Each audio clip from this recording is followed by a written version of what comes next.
আল্লাহ পাক রব্বুল আলামিন কয় ইবলিস তাহলে তুই বুঝি দেখতে চাস? কয় হ আমি দেখতে চাই। আল্লাহ বলে না না, আমার আইয়ুব বিপদে পড়লেও আমি আল্লাহকে ডাকবে। ইবলিস কয় না, বিপদে পড়লে ডাকবে না। আল্লাহ বলে তাহলে দেখ। এই বইলে আল্লাহ পাক রব্বুল আলামিনের পরীক্ষা শুরু হয়ে গেল আল্লাহর পয়গম্বর সাইয়্যিদুনা আইয়ুব আলাইহিস সালামের উপর। ভাইয়েরা বন্ধুরা, সর্বপ্রথম তার নিউজ আসলো তার মিল ফ্যাক্টরিগুলো ধ্বংস হয়ে যাচ্ছে, এই কারখানা ওই কারখানায় আগুন লাগছে। যখনই বিপদ কোনো খবর ওনার কানে আসতো, সাথে সাথে আল্লাহর পয়গম্বর আল্লাহর শুকরিয়া আদায় করত। সুবহানাল্লাহ কোন আল্লাহ পাক কয় ইবলিস দেখ আমার পয়গম্বর বিপদের সংবাদ পাইল, এরপরও দেখ আমি আল্লাহকে ভুলে না, আমাকে ভুলে না, না শুকরি করে না, না না এমন কোনো কথা কয় না যেই কথায় আমি আল্লাহ নারাজ হই। আমাদের কারো উপরে যখন বিপদ আসে তখন আমরা মাঝে মাঝে এমন কথা মুখ দিয়ে বের করি যেই কথার দ্বারা আল্লাহ নারাজ হয়ে যায়। কিছু মানুষ এমনও পাওয়া যায় কয় আল্লাহ বুঝি আমারে শুধু পাইল, আল্লাহ বুঝি আর কাউরে দেখে না। আমি নামাজ পড়ি, আমি রোজা রাখি, আমি দাড়ি টুপি নিয়ে চলি, বিপদ আমারে সারে না। এই লোকটায় নামাজ পড়ে না, রোজা রাখে না, এর দিক কোনো বিপদ আসে না, এত সুখে শান্তিতে আছি, তাহলে ঠিক আছে আজ থেকে আমিও আর নামাজ পড়বো না। নাউজুবিল্লাহ। আমি সিলেট এক এলাকায়, আবার বাড়ি তো সিলেট এক এলাকায় গেলাম, রানীগঞ্জ, জগন্নাথপুর, সুনামগঞ্জ, বয়ান করলাম। তো আমারে বয়ানের শেষে মানুষের যারা কর্তৃপক্ষ কয় হুজুর ওই যে ঘরটা দেখতেছেন এই ঘরের একটা লোক পাক্কা নামাজি আসছিল, পাক্কা নামাজি দিনদার, মা মুসিবতে পড়ছে। আমি তো বললাম ওই আল্লাহ ইমানদারের ইমানের পরীক্ষা নিবে মুসিবত দিয়া, ঠিক না? মুসিবতে পড়ছে, হয়তো একটা দুটা মুসিবত তার উপরে আসছে। হঠাৎ করে একদিন দেখা যায় বাজারে চিল্লায় চিল্লায় কয় আল্লাহ কি আমারই শুধু খালি দেখে, আমারই শুধু পাইল? তো নামাজ পড়ে লাভ হইল কি? আল্লাহর বন্দিগি করে লাভ হইল কি যদি খালি আল্লাহ আমারই বিপদ দেয়? যে নামাজ পড়ে না হেইদি ভালো আছে। নাউজুবিল্লাহ কন্যা। এ হালাল হারাম মানে না, সুদ খায় ঘুষ খায়, হেইদি ভালো আছে। এই কথা বলতেছে মানুষ, বলতেছে ভাই এই কথা কয় না, কয় রাখ, কয় না আমি কম বুঝি না। এই কথা কইয়া মুরতাদ হয়ে গেছে, একদম মসজিদ সারা হয়ে গেছে, দাড়িটা পর্যন্ত ফালাই দিছে। নাউজুবিল্লাহ জোরে কর। হুজুর আমরা দেখছি কিছুদিনের পর কিছুদিনের ভিতরেই তার শরীরে পচন শুরু হয়েছে, হাত পা, এমনকি নবীর সুন্নত যে দাড়িটা ছিল এই দাড়িটা কাটার কারণে পুরা মুখটা তার ফচ্ছে গেছে, পুরা মুখ পচন ধরছে।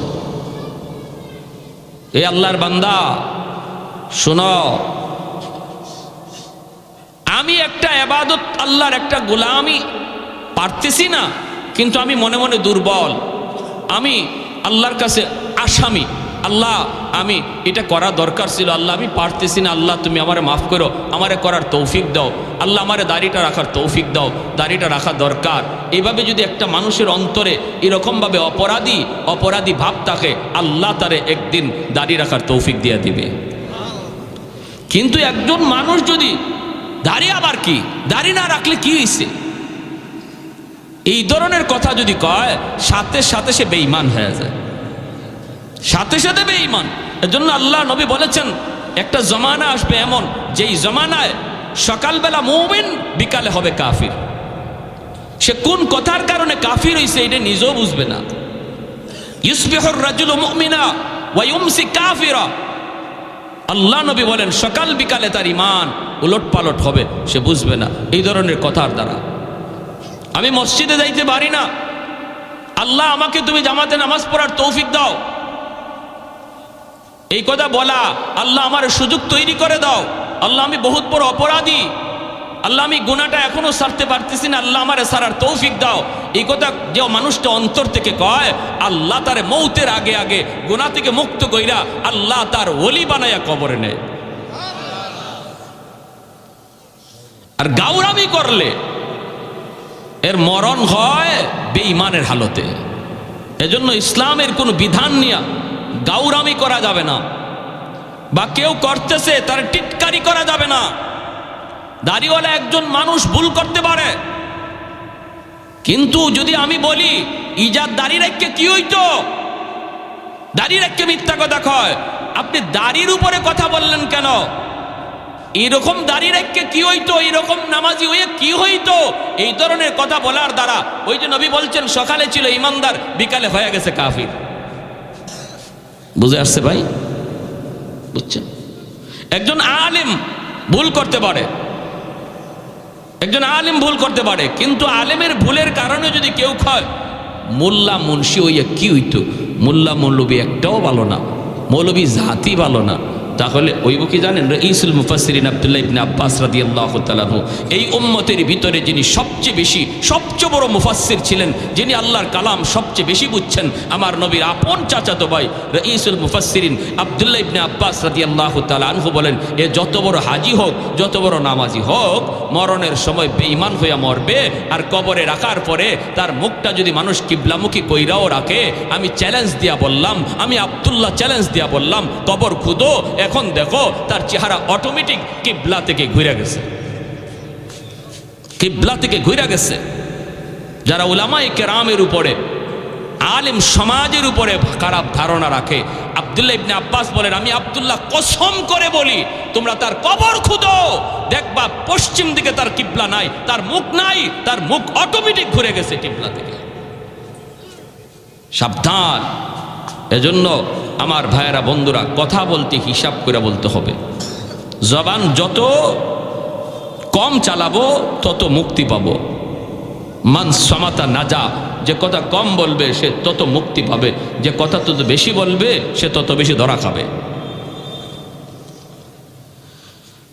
আল্লাহ পাক কয়, ইবলিস, এই যে দেখ, আমার আইয়ুব বিপদের সংবাদ শোনার পর আমি আল্লাহকে ভুলে না, সুখে থাকতে আমারে যেইভাবে ডাকছে, বিপদে পইরেও আমারে ওইভাবেই ডাকে। আল্লাহু আকবার। সুখে থাকা অবস্থায় যেইভাবে আমার কদমে সেজদা দিছে, বিপদে পড়ার পরেও আমার কদমে সেজদা দেয়। অতএব তুই কি বললি আর কি দেখতেছি? ইবলিস কয়, মালিক, ও মালিক, কেন তোমার সেজদা দেয় জানোনি?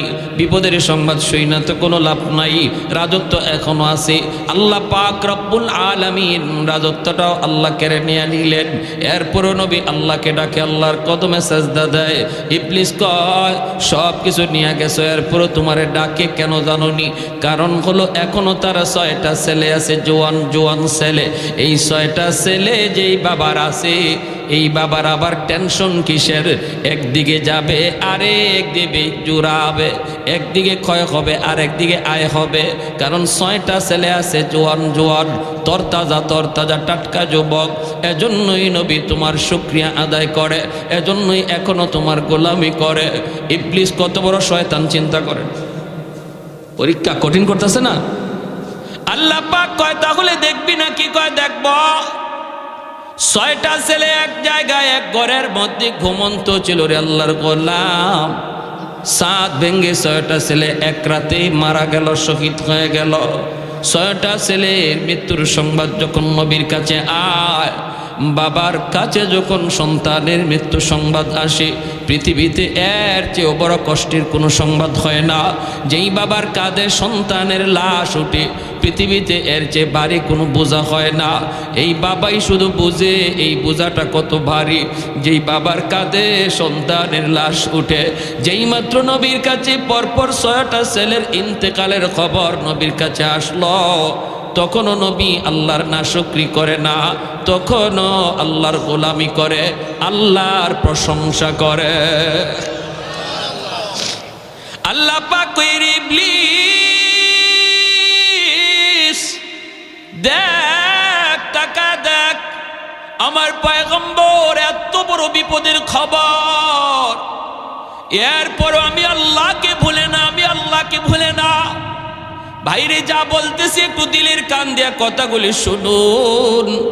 আমার আপনার বিপদ কিন্তু এর চেয়ে বড় না, বরং অনেক হালকা বিপদ আমার আপনার উপরে আসে। অনেক সময় আমরা বিপদে পড়ে একদম হাই হুতাশ করে ফেলি, আল্লাহ নাশুকরি করে ফেলি। বিপদে পড়ছে, অসুস্থ হয়েছে, এখন আর তারে মসজিদে পাওয়া যায় না। না না, এমনটা তুমি কইরো না আল্লাহর গোলাম। বিপদ যিনি দেয় উদ্ধারও করে কে? যে আল্লাহ বিপদ দেয় সেই আল্লাহ উদ্ধার করে, ঠিক না? আর কারো কাছে গিয়া কোনো লাভ নাই। মুশকিল কুশা একমাত্র কে? কোন দয়াল বাবা, কিবলা বাবা, খাজা বাবা, জটাশা, ল্যাংটাশা, কোনো বাবাই পারে না। বিপদ থেকে উদ্ধার করার একমাত্র শুধুমাত্র কেবলমাত্র মালিককে আল্লাহ। এই ইয়াকিন আছে তো? আজ আসতে কেন? কোনো আছেন নাকি কেউ? অসুবিধা দিতেছে? অসুবিধা হইতেছে? সাবধান, মনে রাখবা।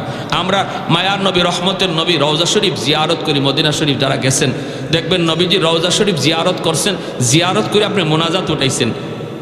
এখন চাইতেছেন আপনি বিপদ আপদ আছে, এগুলো আল্লাহর কাছে চাইবেন, হাত উঠাইছেন। আমাদের চোখের সামনে আমরা দেখছি নবীজি রওজার পাশে গিয়া নবীরে সালাম দিয়া জিয়ারত করে হাত উঠাই দিছে রওজার দিকেই। সাথে সাথে ওই এলাকার সৌদি পুলিশরা, সৌদি মুতু যারা, আলেম উলামা যারা, তারা আইসা অত্যন্ত আদবের সাথে তার দেহটারে ঘুরাইয়া দেয়। মুনাজাত করা অবস্থায় আরবিতে কয়, ভাই এই জায়গা নবীকে শুধু সালাম দেওয়া তোমার দায়িত্ব, চাওয়ার জায়গা রওজা না, চাওয়ার জায়গা হলো বাইতুল্লাহ। জোরে কোন সুবহানাল্লাহ। চাওয়ার জায়গা কোথায়? বাইতুল্লাহ। চাইতে হবে কার কাছে? আল্লাহর কাছে। নবীকে সালাম দাও, তোমার সালাম নবী শুনছেন, তোমার সালামের জবাবও নবী দিচ্ছেন। এইবার চাইবা যা নবীর কাছে না, চাইবা আল্লাহর কাছে। আর আমি আপনাকে দয়াল বাবার কাছে, বাবা বাবা, বাচ্চা হয় না, বাচ্চা হয় না, খালি মাইয়া হইতেছে, পোলা হয় না। হাই হাই হাই হাই হাই। সিলেট দরগা যায়েন গা বাচ্চার লাগি গে। আমি একবার সিলেট দরগা গেছি, গিয়া দেখি এক মহিলা কাপড় সরাইয়া ফেট দিয়া দরগাত বসাইতেছে। নাউজুবিল্লাহ, আসতে কইছেন না কেন? দরগাওয়ালার কোনো ক্ষমতা আছে পেটে বাচ্চা দেওয়ার? হ্যাঁ, আহা।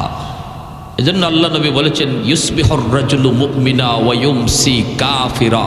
এমন এক জামানা, এমন এক যুগ আসবে যেই যুগে সকালে হবে মুমিন, বিকালে হবে কাফির। আল্লাহ আমাদেরকে এই সমস্ত কাজ থেকে হেফাজত করুন। সবাই বলি আমিন। আল্লাহ পাক রব্বুল আলামিন কই, ইবলিস তাহলে তুই বুঝি দেখতে চাস? বলে দেখতে চাই। ইবলিস কয়, আল্লাহ 6টা সন্তান নেওয়ার পরেও তোমার পয়গম্বর তোমাকে কেন ডাকে জানো নি গো মালিক? কেন ডাকে? আল্লাহ বলে কেন? ইবলিস কয়, এখনো তার 4টা স্ত্রী আছে। যেই লোকটার 4টা স্ত্রী আছে তার আবার টেনশন কিসের? 6টা ছেলে গেলেও কোনো অসুবিধা নাই, ছেলে জন্ম নেওয়ার এখনো সুযোগ আছে, কারণ 4টা বউ আছে, টেনশন কের? আল্লাহ পাক রব্বুল আলামিন কয়, ইবলিস তাহলে দেখতে চাস? বলে দেখতে চাই। 4টা স্ত্রীর ভিতরে একজন স্ত্রী ছিলেন আইয়ুব নবীর খেদমতে, যার নাম ছিল বিবি রহিমা। আর 3জন তারা এক জায়গায় ছিলেন ঘুমন্ত। এই 3জন বিবি একসাথে তারা মারা গেলেন। নবীর কাছে খবর আসলো আপনার 3জন বিবি একসাথে দুনিয়া থেকে বিদায়। এরপরও মায়ার নবী আইয়ুব নবী আল্লাহর নাশুকরি করে না গো। এই কথা মুখ দিয়ে কয় না, মালিক আমারে নবী বানাইয়া লাভ হইল কি? এত বিপদ তুমি আমারে দিতেছ, তাহলে আমার নবুয়তি পায়া লাভ হইল কি? তোমার গোলামি কইরা লাভ হইল কি? একবারও তিনি বলেন না। 3জন বিবির মৃত্যু সংবাদ পাওয়ার পরও নবী আল্লাহর শুকরিয়া আদায় করে। ও আমার মা বোনেরা, খেয়াল করে শোনো গো মা, তোমার আমার বিপদ এর চেয়ে বড় নয়, সমানও নয়, এর চেয়ে 1000 গুণ ছোট, এর চেয়ে হাজার গুণ ছোট। ছোট্ট বাচ্চারা মারা গেছে, কলিজার টুকরা সন্তান তোমার মারা গেছে। না না না, শুকরি করবা না। নাবালিগ অবস্থায় যার বাচ্চা মারা যায়, ওই বাচ্চাগুলিকে আল্লাহ পাক রব্বুল আলামিন কিয়ামতের ময়দানে বাপ মার জন্য বহুত বড় সুপারিশকারী বানায়। বাচ্চাগুলি আল্লাহর কাছে ডাক দেয়া কয়, মালিক ও মালিক তুমি আমারে দুনিয়াতে পাঠাইছো, পাঠানোর সময় আমার মা কত কষ্ট করছেন, জান বের হয়ে যায় অবস্থা।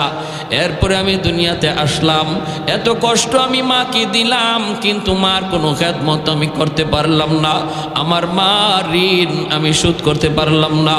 আল্লাহ আজ যদি তুমি আমাকে জান্নাতে দিতে চাও, আমার মা বাবা সারা জান্নাতে যাইবো না, হয় আমারে বাপ মার সাথে জাহান্নামে দিয়ে দাও, হয় আমাকে আমার বাপ মার সাথে জাহান্নামে দিয়ে দাও, নতুবা আমার সাথে আমার বাপ মারে জান্নাতে দিয়ে দাও। আমি আমার মা বাবা ছাড়া থাকবো না। আল্লাহ তুমি আমার দুনিয়াতে পাঠাইছো, আমার মা আমার বাবা আমার উপর কি পরিমাণ ঋণ, আমি তো ঋণ শোধ করার সুযোগ পাই নাই, দিছো না। আজ হাসরের মাঠে যদি আমাকে জান্নাত দিতে হয়, বাপ মা ছাড়া জান্নাতে যাইবো না।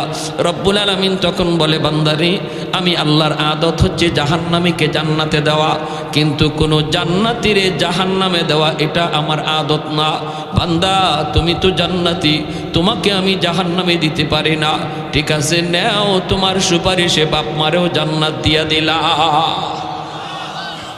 এজন্য বাবা সবর করো সবর, মা সবর করো সবর, এই বাচ্চাটা তোমার জন্য জান্নাতে যাওয়ার উসিলা হবে, জান্নাতে যাওয়ার উসিলা হবে। শুধু মুখ দিয়া এমন কোনো কথা বইল না যেই কথার কারণে ঈমান চলে যায়, আল্লাহ নারাজ হয়ে যায়, এমন কথা বইল না, এমন কথা বইল না।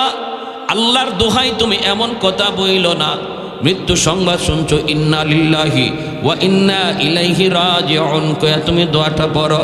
এই দোয়ার অর্থই হলো আল্লাহ শিখায়া দিয়েছে, বান্দারি যখনই কোনো বিপদ মুসিবত তোমার আসবে তখনই তুমি এই দোয়াটা পড়ো।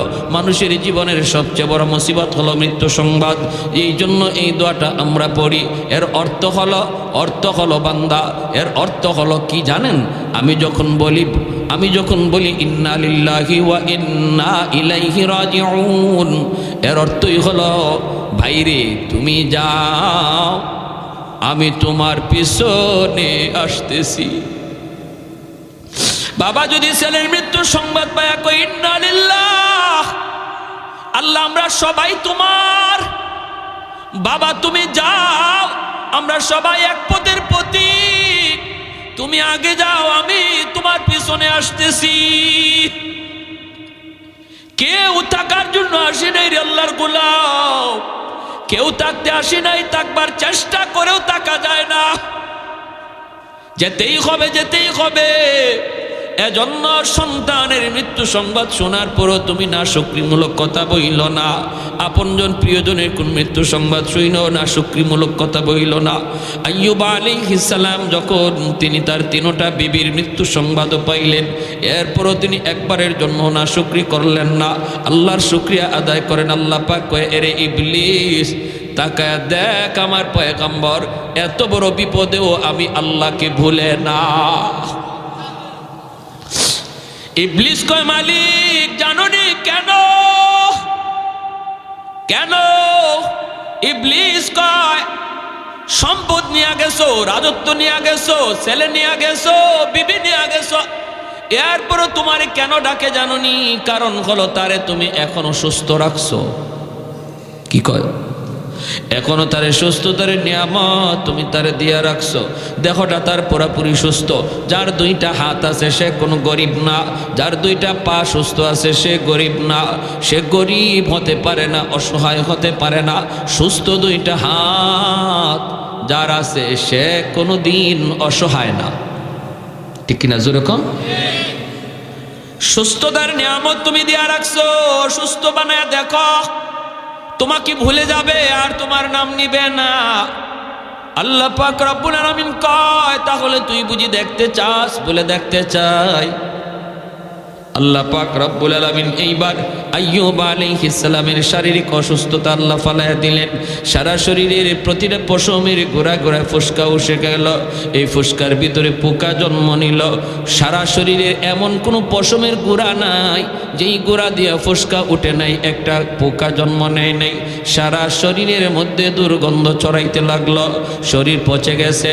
আল্লাহর পয়গম্বর সাইয়্যিদুনা আইয়ুব আল্লাহর কাছে ডাক দেয়া কয়, মালিক, সমস্ত শরীর যদি আমার পোকায় খায় আমার কোনো আপত্তি নাই, যদি তুমি খুশি থাকো আমিও খুশি, কিন্তু মালিক আমার জিহ্বাটা তুমি পোকা দিয়ে খাওয়ায়ও না, কারণ এই জিহ্বা দিয়ে আমি সকাল সন্ধ্যা তোমাকে আল্লাহ কইয়া ডাক দেই,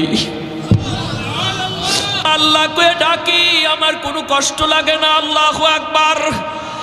এই আল্লাহ নামের ভিতরে এত মজা, এত মজা, এত মজা। আল্লাহ পুরা দেহটাও যদি পোকায় খায়, আমার জিহ্বাটা তুমি পোকা দিয়া খাওয়াও না। এই জিহ্বা দিয়া নবী আল্লাহকে ডাকে, আল্লাহকে ডাকে। মানুষেরা কয়, ও রহিমা, তাড়াতাড়ি তাড়াতাড়ি করে তুমি স্বামী নিয়ে এলাকা ছেড়ে ভাগো, আমরা কেউ তার দুর্গন্ধে টিকতে পারি না। রহিমা, তুমিও যদি পারো বাপের বাড়ি চলে যাও। আল্লাহর নবী সাইয়্যিদুনা আইয়ুব আলাইহিস সালামের বিবি রহিমা, তিনিও সাধারণ কোনো মহিলা ছিলেন না, তিনিও একজন বাদশাহী পরিবারের মেয়ে, তিনিও একজন নবী পরিবারের মেয়ে। হযরত ইউসুফ আলাইহিস সালামের ছেলের ঘরের নাতিন ছিলেন। অতএব যেমন ছিলেন সুন্দরী, তেমন ছিলেন নবী পরিবারের কন্যা, আবার ছিল বাদশাহীও। এত কিছু থাকার পরেও যখন আপনজন মানুষেরা কয়, রহিমা তাড়াতাড়ি আইয়ুবকে চাইরা তুমি ভাগো, রহিমা কান্দে আর কয়, তোমরা কি কও গো? আমার স্বামী যদি রাজি থাকে আল্লাহর তৈরি জান্নাতের মেহমান আমি হব, আর যদি আমার স্বামী নারাজ থাকে আমার আমল লইও জান্নাত পাব না। স্বামী যদি রাজি থাকে আল্লাহ পাক মহিলাকে জান্নাত দেয়। আল্লাহ নবী রহমতের নবী বলেন, কোন স্বামী যদি মারা যায় এই অবস্থায় সে তার স্ত্রীর উপরে খুশি ছিল, এই স্ত্রী মরতে দেরি আল্লাহর তৈরি জান্নাত পাইতে দেরি হবে না। অথবা কোন স্ত্রী যদি আগে মারা যায় আর স্বামী যদি তার উপরে সন্তুষ্ট থাকে, নবী বলেন মরতে দেরি জান্নাত পাইতে দেরি নাই। সুবহানাল্লাহ, জোরে কর। এজন্য মায়ার নবী, দয়ার নবী বলেন, মহিলাদের জন্য নবী বলেন, মা বোনদের জন্য আমার নবী বলেন, চারটা জিনিসের হিসাব যদি কোনো মহিলা আল্লাহকে দিতে পারে, আল্লাহ পাক তার জন্য জান্নাতের সবগুলি দরজা আল্লাহ ওপেন করে দিবে, আর বলবে যে কোনো জান্নাত দিয়ে তুমি ঢুকো। আইয়ুমা ইমরাতিন ইদা সাল্লাত খামসাহা ওয়া সামাত শাহরাহা ওয়া হাফিজাত ফারজাহা ওয়া আতাআত বালাহা। এক নম্বরে নবী বলেন, নামাজের হিসাব যদি আল্লাহর কোনো বান্দি আল্লাহকে দিয়ে দেয়। দুই নম্বরে রোজার হিসাব যদি আল্লাহকে দিয়া দেয়। তিন নম্বর হলো সে তার সতীত্ব যদি হেফাজত করে, পর্দা যদি শরী পর্দা মাইনা চলে। চার নম্বর হলো যদি সে স্বামীর খুশি রাখে, স্বামীর কথা মতো চলে। মায়ার নবী দয়ার নবী বলেন, এই মহিলা জান্নাতের যে কোনো দরজা দিয়ে ঢুকবে, কেউ তারে বাধা দিবে না। এজন্যই মায়ার নবী বলে, মহিলাদের জন্য জান্নাতে যাওয়া সহজ, পুরুষের তুলনায় মহিলাদের জন্য জান্নাতে যাওয়া সহজ। কারণ মহিলাদের হিসাব হলো কম, মাত্র 4 কাজের হিসাব। একজন পুরুষের 4 কাজের হিসাব শুধু নয়, অনেকগুলি হিসাব একজন পুরুষকে দেওয়া লাগবে। কেমনে তুমি সংসার চালাইছ, কেমনে আয় করছো, কেমনে ব্যয় করছো, সমাজের মানুষের সাথে কেমনে চলছ, প্রতিবেশীর হক তুমি আদায় করলা কিনা, জুম্মার নামাজে গেছো কিনা, জিহাদের ডাক আসলে জিহাদে গেলা কিনা। হিসাব কিতাব অনেকগুলি দেওয়া লাগবে, অনেক পুরুষকে দেওয়া লাগবে। কিন্তু মহিলার উপরে এত কোনো প্রশ্ন নাই। ঘরের টাকা কেমনে আসলো, কেমনে ব্যয় হলো, আল্লাহ কোনো মহিলাকে আল্লাহ জিগাবে না, জিগাবে পুরুষকে। এজন্যই মায়ার নবী বলেন, মহিলারা দুনিয়াতে আল্লাহর ওলি হওয়ার লাইনে, আল্লাহর ওলি হওয়ার লাইনে পুরুষের চেয়ে অর্ধেক পথ আগায়া থাকে, অর্ধেক পথ আগায়া থাকে। পুরুষ যদি 100 মার্কের মধ্যে 100 মার্কই কামাই করতে হয় পুরুষের আল্লাহর ওলি হওয়ার জন্য, কিন্তু মহিলাকে আল্লাহ পাক পাক রব্বুল আলামিন 100 মার কামাই করতে আল্লাহ বলে না। আল্লাহ কয় মহিলাদেরকে, মা বোনেরা, আল্লাহর নবী জানাইছেন তুমি মাত্র 50 মার কামাই করবা, আর 50 নাম্বার আল্লাহ তোমাকে দয়া কইরা দিয়া দিছে। শুধু মহিলা হওয়ার কারণে আল্লাহ মহিলাকে নিজে দয়া কইরা 50 নাম্বার দিয়া দিছে জন্মসূত্রে, আর বলছে তুমি বাকি 50 নাম্বার কামাই করো, মাত্র 4 কাজের হিসাব দাও। এরপর নবী বলেন জাহান্নামে আমি মহিলাদেরকে বেশি দেখেছি। জান্নাতে যাওয়া মহিলাদের জন্য সহজ। এরপর নবী কয় মেরাজের রজনীতে আমি জাহান্নামে মহিলাদের সংখ্যা বেশি দেখছি। ইয়া মাশারান নিসা তাসাদ্দাকনা। মেরাজের সফর থেকে নবী আসার পরেই মহিলাদেরকে ডাক দিয়ে নবী বলেন মা বোনেরা কোথায় আছো, তাড়াতাড়ি করে তোমরা জমা হও, কারণ তোমাদের জন্য খারাপ খবর, আমি জাহান্নামে তোমাদেরকে বেশি দেখছি। অতএব তোমরা বেশি বেশি করে আল্লাহর রাস্তায় দান করো। আল্লাহর রাস্তায় মা বোনদেরকে মায়ার নবী বলছেন তাসাদ্দাকনা, তোমরা বেশি বেশি করে দান করো, আল্লাহর গুসা থামাও। আল্লাহর রাস্তায় দান করলে আল্লাহর গুসা থেমে যায়, আল্লাহর রাগ থেমে যায়, আল্লাহর গুসার মধ্যে পানি ডালা হয় যদি কেউ আল্লাহর রাস্তায় দান করে। এজন্য নবী কয় মহিলারা বেশি বেশি করে দান করো। শাড়ি তোমার 5টা আছে, একটা শাড়ি গরিবরে দিয়া দাও। নামাজ পড়তে পারে না আল্লাহর এক বান্দি, কাপড় নাই, তোমার তো 5টা 6টা ব্রিফকেসের ভিতরে এমনি পরে আছে আল্লাহর বান্দি। ঈদে আর শাড়ি কেনার দরকার নাই, ঈদের দিনে ব্রিফকেস কইলা নতুন শাড়িটা একজন গরিবকে দান করো। নবী বলেন এইভাবে মা বোনরা যদি দান সদকা বাড়ায়, আমি নবী বললাম তার আর জাহান্নামে যাওয়া লাগবে না, আল্লাহ জান্নাতের মেহমান বানাবে। ঠিক কিনা? রহিমা তুমি চলে যাও। তিনি বলেন না, তোমাদের নাকে দুর্গন্ধ লাগলেও আমার স্বামীর গায়ের দুর্গন্ধ আমার নাকে লাগে না। আমি দুর্গন্ধ টের পাই না। আমার স্বামীর খেদমত ছেড়ে আমি কোথাও যাব না। ও আমার মা বোনেরা একটু খেয়াল করে শোনো, স্বামীর খেদমত কেমনে করতে হয়। স্বামীরে খুশি করার দ্বারা আল্লাহ তোমার উপর খুশি হয়। আল্লাহু আকবার, জোরে কর। কিন্তু সেটা হালাল পথে, হারাম পথে নয়।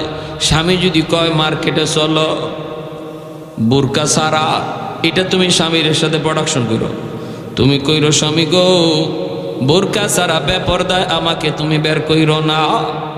স্বামী যদি কয় আমার দোস্ত আইছে তুমি চাল হয়ে যাও, তুমি পরিষ্কার বইলা দিও স্বামী গো তোমার দোস্তের সামনে যাওয়া আমার জন্য হারাম। ঠিক না? শহরে আছে, গ্রামে একটু কম। শহরে তো ও আল্লাহ, দোস্ত যদি আয়, ফ্রেন্ড যদি আয়, তাহলে ম্যাডাম গেসা দে। হাই হাই হাই, এই সমস্ত পুরুষদের রুচি, এটা যে কি পরিমাণ ফসা হইছে, এরা যে কেমন ফসা আর দুর্গন্ধ এদের রুচির মধ্যে। নিজের বউটারে যখন পরপুরুষের সামনে ইচ্ছা করে পাঠায়, অবাক লাগে। বের হইছে নিজের স্ত্রীরে বেপরদায় লইয়া বের হইছে, তার ভালো লাগে। তার স্ত্রীরে দেখিয়া আরো 10 জনে কইতেছে ও খুব সুন্দর, তার ভালো লাগে। এই ধরনের মানুষ, এর রুচি ভালো না ফসা? জোরে কন। এটা গান্দা। এটা এই রুচিটা কি? এটা গান্দা রুচি। আমার স্ত্রীকে নিয়ে কেউ ভাববে, আমার মেয়েটারে নিয়ে কেউ কল্পনা করবে, আর আমার কাছে ভালো লাগবে, এই যদি হয় কোনো বাবার অথবা কোনো স্বামীর ইচ্ছা, তাহলে বলতে হবে যে এর রুচি শুধু ফসানা, গান্দা রুচি, দুর্গন্ধ ধরছে। এবং হাসরের মাঠে আল্লাহর আদালতে সে যত বড় হাজি হোক, যত বড় নামাজি হোক, আল্লাহর আদালতে সে ধরা খেয়ে যাবে। তার স্ত্রীকে বেপরদায় চালানোর কারণে, মেয়েকে বেপরদায় চালানোর কারণে, অধীনস্থ বোনকে বেপরদায় চালানোর কারণে এই ভাই, এই বাবা, এই স্বামী আল্লাহর আদালতে কাঠগড়ায় দাঁড়াবে। আল্লাহ বলবে তোমার নামাজ লইয়া তো তুমি জান্নাতে যাওয়ারই কথা, আগে স্ত্রীর হিসাব দাও, স্ত্রীরটাও তোমার হিসাব দিতে হবে। মেয়ের হিসাবটা আগে বুঝাও, বোনের হিসাবটা আগে বুঝাও, এরপরে তোমার হজ লইয়া, তোমার নামাজ লইয়া তুমি জান্নাতে যাও। সম্ভব? হ্যাঁ? এজন্য ঘরের মেয়ে, ঘরের স্ত্রী, ঘরের বোনদের পর্দার মধ্যে রাখা দরকার, আসেনি না নাই? আসেনি না নাই? আল্লাহ নবী রহমতের নবী বলেন, সালাসাতুন কাদ হারামাল্লাহু আলাইহিমুল জান্নাহ মুদমিনুল খাম ওয়াল আক ওয়াদ দাইয়ুস আল্লাযী ইউকিররু ফি আহলিহিল খুবুস। তিন ব্যক্তির জন্য জান্নাত হারাম, জান্নাত হারাম হয়ে যায় তিন ব্যক্তির জন্য। মুদমিনুল খাম, যে মদ খায়, ওয়াল আক, যে বাপ মার অবাধ্য, তার জন্য জান্নাত হারাম। 3 নম্বরে নবী বলেন ওয়াদ দাইয়ুস আল্লাযী ইউকিররু ফি আহলিহিল খুবুস, ওই পুরুষ যে পুরুষ তার ঘরে ইসলাম বিরোধী কাজ হইতেছে দেখার পরেও বাধা দেয় না। ঘরের অধীনস্থ মানুষগুলি আল্লাহকে নারাজ করতেছে, মেয়েটা বেপরদায় বের হয়, বাবা দেখে, এরপরও বাধা দেয় না। স্ত্রী বেপরদায় ঘুরে, এরপরও বাধা দেয় না। ঘরের মধ্যে নাচ গান চলে, ঘরের মধ্যে আল্লাহকে নারাজ করার অনুষ্ঠান চলে, এরপরেও যে অভিভাবক বাধা দেয় না, নবী বলেন সে পুরুষ দাইয়ুস, সে হলো পুরুষ দাইয়ুস, তার জন্য জান্নাত হারাম। তার জন্য কি জান্নাত? সালাসাতুন কাদ হারামাল্লাহু আলাইহিমুল জান্নাহ মুদমিনুল খামর ওয়াল আক ওয়াদ দাইয়ুস আল্লাযী ইউকিররু ফি আহলিল খুবুস আও কামা ক্বালান নবী আলাইহিস সালাম। এজন্য সাবধান, আমরা যারা অভিভাবক, আমার নামাজ লইয়েই যে আমি জান্নাতে চলে যেতে পারবো, মোটেও না, মোটেও না। ঘরের হিসাব আমাকে দেওয়া লাগবেই লাগবে, অধীনস্থ মানুষের হিসাব আমাকে দিতেই হবে। আমি যদি নামাজি হই, ছেলেটাকে নামাজি বানানোর চেষ্টা করতে হবে। আমি যদি পর্দা মানি, স্ত্রীটাকেও পর্দার ভিতরে রাখতে হবে, ঠিক কিনা ভাই? আইয়ুব আলাইহিস সালাম, ওনাকে ছাড়তে রাজি না বিবি রহিমা। এলাকার মানুষেরা কয়, রহিমা তাহলে তুমি এলাকা ছেড়ে দাও, এই এলাকায় থাকলে আমরা থাকতে পারবো না। কই তুমি যাইবা? তুমি তাড়াতাড়ি যাও। বিবি রহিমার স্বামীকে নিয়ে তিনি ধরে ধরে, সাইয়্যিদুনা আইয়ুব আলাইহিস সালাম, তিনি তো হাঁটা চলাও করতে পারেন না, স্ত্রীকে ধইরে ধইরে তিনি ঘর থেকে বের হয়ে যাচ্ছেন। রে যুবক, যেই মানুষটা ছিলেন এক সময় এই এলাকার বাদশাহ, এই এলাকার রাজা, কোনো কিছুর অভাব তার ছিল না, আজ তার ঘরে পর্যন্ত জায়গা হয় না, ঘর থেকে বের হয়ে যাইতে হচ্ছে। এলাকার মানুষ, প্রতিবেশী কেউ তারে থাকতে দেয় না। রাস্তায় চলে গেলেন স্বামীকে নিয়া।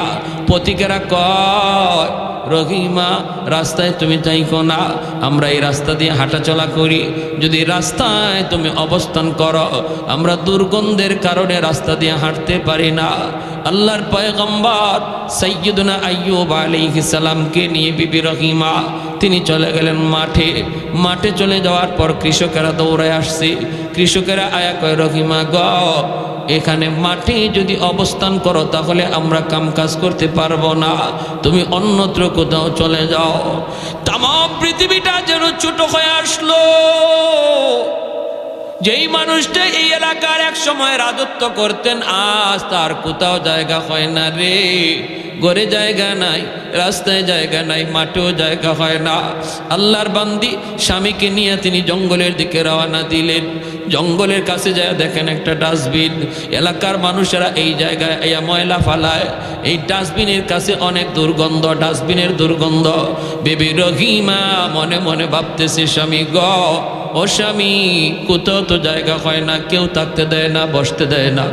আমার তো মন বলে এই ডাস্টবিনের কাছে আমরা থাকার অবস্থান করি, কারণ এই জায়গা দিয়া ডাস্টবিনের দুর্গন্ধের কারণে কেউ আসে না, কেউ যায় না। অতএব যদি আমরা এই জায়গায় অবস্থান করি, কেউ সরাবে না। স্বামীকে নিয়ে ডাস্টবিনের কাছেই তিনি থাকার ব্যবস্থা করলেন, এই জায়গায় তিনি থাকবার ব্যবস্থা করলেন। স্বামী তিনি তো আল্লাহর পয়গম্বর, তিনি তো শুয়ে থাকেন। এরকম কোনো রকম একটা ঝুপড়ির মতো বানাইয়া স্বামীকে নিয়ে তিনি এই জায়গায় থাকেন। ভাইয়েরা বন্ধুরা, দিনের বেলা মানুষের এলাকায় যায় তিনি কাজ করেন, কাজের বিনিময়ে তিনি কিছু খাবার সংগ্রহ করেন স্বামীর জন্য। এলাকার মধ্যে যান, কাম কাজ কইরা কিছু খানা হালুয়া পাকায় স্বামীকে খাওয়ান। চামচ দিয়া খাওয়াইতে পারেন না, চামচটা যদি টুটে লাগে পয়গম্বর চিৎকার করে হাওমা করে কান্দা উঠে। কারণ ঠোঁটটা পর্যন্ত নাই, পোকায় খায়া শেষ করে ফেলছে। দাঁতের জামিটা পর্যন্ত নাই, পোকায় খায়া শেষ করে ফেলছে। যদি চামচ দিয়া খাওয়ান তাহলে ব্যথা পান, ব্যথা পান। হাতও তিনি লাগাইতে পারেন না। একদিন হাত লাগাইছেন, আঙ্গুলের নখটা যেই মাত্র এই জামির মধ্যে লাগছে, নবী চিৎকার করে উঠছেন। সাথে সাথে বিবি রহিমা চোখ দিয়ে পানি জড়া কান্দের কই, স্বামী গ কেমনে খাওয়াবো গো স্বামী। এই বইলেই তিনি তার জিব্বাটা বের করলেন। বিবি রহিমা জিব্বাটাকে তিনি বের কইরা জিব্বাটার মধ্যে হালুয়া লইয়া এই জিব্বারে চামচ বানাইয়া স্বামীর মুখের ভিতরে হালুয়া ঢুকাইয়া দেন। ও আমার মা বোনেরা, একটু খেয়াল করে শুনো, স্বামীর খেদমত কাকে বলে গো মা? কেমনে আল্লাহকে রাজি করা যায়, কেমনে আল্লাহরে খুশি করা হয়? নিজের জিব্বাটারে চামচ বানাইয়া এই জিব্বা দিয়া হালুয়া স্বামীর মুখের ভিতরে ঢুকান। একদিন জিব্বার মধ্যে একটা পোকায় কামড় মারছে। হঠাৎ করে বিবি রহিমা চিৎকার দিয়া যন্ত্রণায় মাটিতে পড়ে গেছেন। আর তিনি ডাক দেয়া কান্দেন আর বলেন, স্বামী গ একটা পোকার কামড় আমি সইতে পারলাম না। এতগুলি পোকার কামড় আপনি কেমনে সইতেছেন গো স্বামী? কেমন করে আপনি সইতেছেন, কেমন করে সইতেছেন? বাইরে 13টা বৎসর এইভাবে চলে গেল, এই ডাস্টবিনের পাশেই 13টা বৎসর হয়ে গেল। 13 বৎসরের মাথায় যখন পোকায় তার জিব্বার মধ্যে কামড় মারল, তখন তিনি আল্লাহর কাছে বলতেছেন, স্বামী গো ও স্বামী, 13টা বৎসর হয়ে গেছে তুমি এইরকম অসুস্থ, আমিও মানুষের বাড়ি থেকে কাম কইরা কইরা তোমার খানার ব্যবস্থা করি, এমন পোকা যন্ত্রণা, পোকার কামড় সহা যায় না। ও স্বামী, একটু আল্লাহর কাছে বলো না, আল্লাহ যেন তোমার এই বিপদ দূর করে, আল্লাহ যেন তোমার সুস্থ করে দেয়। এই কথা বলা মাত্রই আইয়ুব আলাইহিস সালাম কয়, না গো বিবি, আমি এমন কথা আল্লাহর কাছে বলতে পারবো না। কারণ হলো, আল্লাহ যদি আমাকে জিজ্ঞেস করে, রে আইয়ুব, 70 বছর পর্যন্ত আমি আল্লাহ তোমার সুস্থ রাখলাম, অসুস্থ হইছ মাত্র 13 বছর, এখনো তো 70 বছরের সমানে সমানে হয় নাই, এখনই বুঝি তুমি অস্থির হয়ে গেছ। কি জবাব দিব গো রহিমা, কি জবাব দিব? 70 বছর যদি হয় তারপরে আল্লাহর কাছে বলবো, মালিক সুস্থতা আর অসুস্থতা সমানে সমানে হইছে, আল্লাহ তুমি আমাকে এখন সুস্থ করে দাও। 70 বছরের আগে আমি আল্লাহকে বলতে পারবো না। একবার গেলেন মানুষের বাড়িতে, কাম নাই, কাম নাই, পান না। স্বামীর জন্য কেমন করে তিনি খানার ব্যবস্থা করবেন, শেষ দেয়া দিচ্ছি, বেশি না, আর মাত্র 2 মিনিট। একজন মহিলার বাড়িতে গেলেন, ইহুদি মহিলা, যা বলেন, চাচি একটু খানার ব্যবস্থা আসেনি? মহিলায় কয়, না না, কিছুই নাই, দেওয়ার মতো কিছুই নেই। আল্লাহর বান্দি বিবি রহিমা কয়, চাচি গো, আমার স্বামী একজন আল্লাহর পয়গম্বর অসুস্থ, কুষ্ঠ রোগী, তার সারা শরীর পচে গেছে, আমি তার জন্য একটু খানার ব্যবস্থা করি গো চাচি, একটু খানা দাও, নতুবা কোনো কাম আসেনি, আমার কাম দাও। ইহুদি মহিলা কয়, না, আমার বাড়িতে কোনো কাম কাজ কিছুই নাই, কিছুই নাই, দেওয়ার মতো কিছুই নাই, তুমি চলে যাও, কাজ দেওয়ার মতো কিছুই নাই। তিনি বলেন, চাচি তাহলে একটু দেও না, হালুয়া একটু পাকাইছো, দিলে তো আমার স্বামীরে খাওয়াইতে পারি। মহিলায় কয়, দিতে পারি, বদলা লাগবে। কয়, বদলা দেওয়ার তো কিছুই নাই। ইহুদি মহিলা কয়, তোমার চুলটা অনেক লম্বা, একটু চুল যদি তুমি আমার কাইটা দাও তাহলে তোমাকে বিনিময়ে দিতে পারি। আল্লাহর পয়গম্বর সাইয়্যিদুনা আইয়ুব আলাইহিস সালাম, তিনি তো ওই জায়গায় চুপড়ির মধ্যে আল্লাহ আল্লাহ জিকির করে। ভাইরা বন্ধুরা, এইদিকে বিবি তিনি বলতেছে, না গো চাচি, চুল দেওয়া যাবে না, আমার চুলটা লম্বা হলো, এই চুলটাকে আমার স্বামী লাঠি বানাইয়া বসা থেকে তিনি দাঁড়ায়, আমার স্বামী চুল ধরে ধরে দাঁড়ায়, চুলটা আমি দিতে পারবো না। ইহুদি মহিলা কয়ে, তাহলে ভাগো, আমার কাছে কিছু নাই। বাধ্য হয়ে তিনি কিছু চুল দিয়া দিলেন। এইদিকে ইবলিস সুযোগ পাওয়া গেছে। ইবলিস আল্লাহর পয়গম্বর সাইয়্যিদুনা আইয়ুব আলাইহিস সালামের কাছে মানুষের বেশ ধরে আইসা বলতেছেন, নবী গো, জানেননি আপনার বিবি রহিমা কেমনে আপনার জন্য খানার ব্যবস্থা করে? বলে, কেমনে? কয়, আমাদের এলাকাতে যায়, চুরি কইরা কইরা আপনার জন্য খানা নিয়ে আসি। আল্লাহর পয়গম্বর সাইয়্যিদুনা আইয়ুব কয় অসম্ভব, এটা হতেই পারে না, আমার বিবি নবী পরিবারের মেয়ে, এটা করতেই পারে না, জান যাবে তবুও চুরি করবে না। কয় যদি বিশ্বাস না হয় আসার পরে তার চুলটা দেখেন, আজকে চুরি করতে যায় এক জায়গায় ধরা পড়ে গেছে, এজন্য তার চুল কাইটা দিছে। নাউজুবিল্লাহ। আইয়ুব আলাইহিস সালাম কয় যদি এমনই হয় তাহলে তারে আমি 80টা দুর্রা মারব। তিনি আসছেন, আসার পরে তাকাইছেন, তাকাইয়া দেখেন চুল কাটা। তখন তো বুঝছেন তুমি তাহলে চুরি করে আমার জন্য খানা আনো নাকি?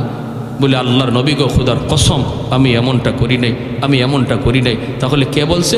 মানুষের সুরত ধরে একজন আসছিল, সে তো ইবলিস। জিব্রাইল আলাইহিস সালাম এক নবী গো, ও ইবলিস আপনার স্ত্রীর ব্যাপারে সন্দেহ করবেন না, সে যা বলছে এটাই সত্য। তাহলে কসম পুরা করবেন কেমনে? 80টা কঞ্চি হাতে নিয়ে একবার স্ত্রীর গায়ে আঘাত দিয়া দেন, কসম পুরা হয়ে যাবে।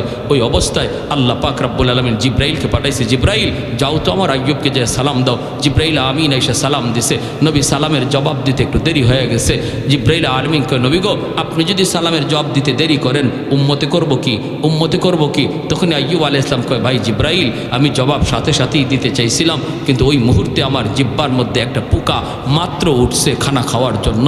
আমি চিন্তা করলাম যদি আমি এখন জিব্বাটা নাড়া দেই, জবাব দিতে যাইয়া পোকাটা মাটিতে পড়ে যাবে। হাসরের মাঠে যদি পোকা আল্লাহর কাছে বিচার দেয়, আল্লাহ পাঠাইছিলা তোমার নবীর কাছে খানার জন্য, আমারে খাইতে দেয় নাই, মাটিতে ফালাইয়া দিছে, এই ডরে আমি সাথে সাথে জবাব দেই নাই। পোকাটা যখন আমার জিব্বা থেকে সরছে তখন আমি সালামের জবাব দিছি।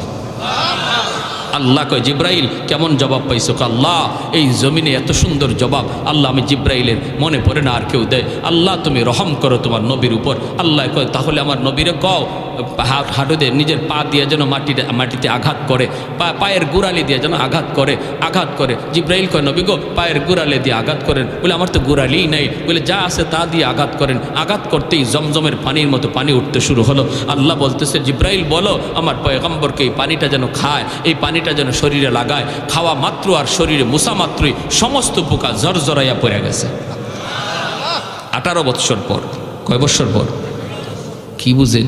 এই ধরনের অসুস্থ যদি আল্লাহ আমরা 3 দিন বিছানায় রাখে, আমাদেরকে খুঁজেই পাওয়া যাইব না, ঠিক না? খুঁজেই পাওয়া যাইব না, কি অবস্থা হবে? এরপরে আল্লাহ পাক রব্বুল আলামিন কয় যাও। তিনি সুস্থ হইয়া পরিপূর্ণ সুস্থ হইয়া বসে রয়েছেন। বিবি রহিমা তিনি তখন এলাকায় ছিলেন, তিনি আসছেন খাবার লইয়া, আইয়া দেখেন জায়গার মধ্যে স্বামী নাই। কোথায় গেল আমার স্বামী? পাশে একজন সুন্দর সুঠাম দেহের যুবক বসা, হাউমাউ করতেছেন। আমার স্বামী কোথায়? বাগে খেয়ে ফেললো নাকি?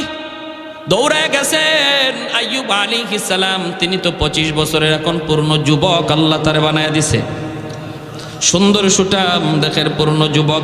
পিছনে যায় দাঁড়ায় বলতেছেন ও যুবক, এখানে আমার একজন স্বামী ছিল, স্বামীরে তুমি দেখছো নি? আইয়ুব আলাইহিস সালাম চেহারাটা ওই দিকে রাইখা বলেন, স্বামীর চেহারা দেখলে তুমি চিনবানি? বলে চিনব। কেমনে চিনবা? যৌবনের চেহারা মনে আসেনি? কয় মনে আছে। যেই মাত্র আইয়ুব আলাইহিস সালাম চেহারাটা ঘুরাইছেন, সাথে সাথে বিবি রহিমা আল্লাহু আকবার কই আল্লাহর শুকরিয়া আদায় করে স্বামীরে জড়ায় ধরছেন। আল্লাহ সমস্ত নিয়ামত আবার ফিরাই দিছে, যা নিয়েছিল আল্লাহ সব ফিরাই দিছে। কোনো কোনো তফসিরি কিতাবে লিখছেন এরপরে এই পরীক্ষায় পাশ করার পর সাইয়্যিদুনা আইয়ুব আলাইহিস সালাম যদি কোথাও হাইটা যাইতেন, তার পিছন দিয়া স্বর্ণের বৃষ্টি পড়ত। এত নিয়ামত আল্লাহ আবার ফিরাই দিছিলেন। কখন? যখন বিপদে পড়ে সবর করছেন। আমরাও যদি বিপদে পড়ে সবর করি, আল্লাহ বলে বাশশিরিস সাবিরিন, জানায়া দাও তাদের জন্য জান্নাতের সুসংবাদ। শুধু তা না, দুনিয়া তো আল্লাহ যা হারাইছি হারানোর চেয়েও আল্লাহ আরও বেশি ফিরাইয়া দিবে যদি আমরা বিপদে পইরা সমস্যায় পইরা আল্লাহর উপর সবর করতে পারি। কে সবর করে? সবরের আলামত হলো বিপদে পইরেও সে মসজিদে যায়, বিপদে পইরেও আল্লাহকে ডাকে। সুস্থ থাকা অবস্থায়, সুখে থাকা অবস্থায় যেভাবে আল্লাহরে ডাকছে, বিপদে পইরেও একই রকম আল্লাহকে ডাকে, বরং আরো আল্লাহকে ডাকা বাড়ায়া দিছে, তখন আল্লাহ তার উপর খুশি হয়ে যায়। তাহলে আমরা শীতের দিনে মসজিদে গিয়ে নামাজ পড়া কষ্ট, ফজরের নামাজ পড়া খুব কষ্ট, অজু করা খুব কষ্ট। এই কষ্টটা যদি আমরা স্বীকার করি তাহলে আল্লাহ পাক রব্বুল আলামিন এই ধৈর্যের পরীক্ষায় আমরা পাশ করলাম। ঠিক কিনা? জোরে কোন? পাশ করলাম। কারা কারা এই অবস্থার মধ্যেও সুখে দুঃখে সর্বদা আল্লাহকে ডাকবো? একটু হাত উঠে আল্লাহকে দেখাই।